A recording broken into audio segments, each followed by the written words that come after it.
ribs, period. There you go. That went soft. That's the money. Yeah. I'd say you need to like aim between rib cages. Okay.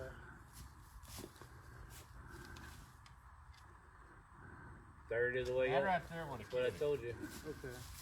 Third of the way up. Ah. Yeah. Let's see. That would help. No.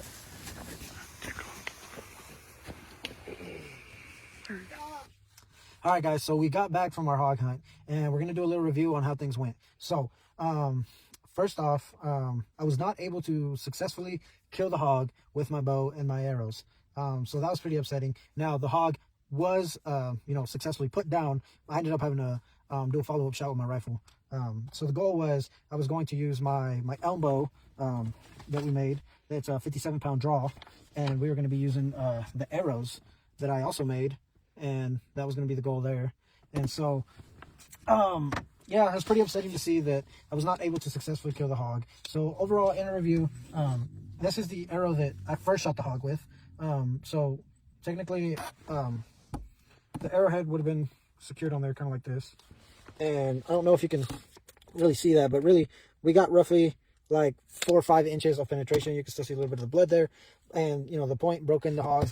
And so what happened was I hit him pretty high up. I kind of showed in the video there, you can kind of see the arrow just kind of like dangling where we had originally hit him. And so what happened was, this is my first time ever hog hunting. I didn't know this, but they were telling me that, the guys who were with me and stuff, they were telling me that hogs got this thing called the shield. So basically what that is, it's a little layer of thicker skin on the top half of the hog. And so basically what happened was I hit him right in the shield. Therefore, it limited my penetration, allowing me to only get a small amount of penetration. So the hog was going to eventually die. It ran 200 yards and bedded down, where in theory it would have just bedded down, and I would have had to kind of basically sit it out, and I would have had to wait, there's no telling, sometimes it's an hour, it could have been 2, it could have been 5, I could have waited a whole day. Basically, theoretically, yes, my equipment would have killed that hog. I would have had to sit there and wait it out, and then eventually he would have passed on, and I would have got the hog. But, I'm not a big fan of watching animals suffer, so I just wanted to end his suffering as quick as I could, so I had to bring out the rifle and basically finish him off with the rifle. So to answer your question, basically, yes, I could technically kill a hog, but I probably will not be using this setup again, simply because I don't like to see animals suffer. My goal is to bring down that animal as ethically and as fast as I can, limit all the suffering. And I didn't feel like I achieved that goal. So I was pretty devastated about that. But technically, yes, it will take a hog. And as I show in the video there, I ended up taking a second shot. So afterwards, they had explained to me that I probably hit him in the shield. And they were like, yeah, you got to, go 1/3 of the way up or something like that. Basically shoot him right in the armpit. And they were saying, like, he's got a little soft spot right there, and that's where you got to be hitting him. So I didn't really know this, but I do now, learned my lesson, and I went ahead and took a second shot with, when the hog was already down. I went ahead and took a second shot just to see what the difference was, and this was the arrow that I used. So most of the blood is kind of like dried up and gone now, but I don't know if you can kind of see the difference, but the blood just kind of ended right there.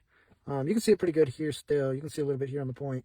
But it ended right around there. So basically, we would have got roughly right between 10 and 11. So 10 inches and a half of penetration if I would have hit him, right in the armpit. So so technically, if I would have made, the ideal shot where I hit him right in the armpit, I genuinely believe I could have ethically brought that hog down real quick.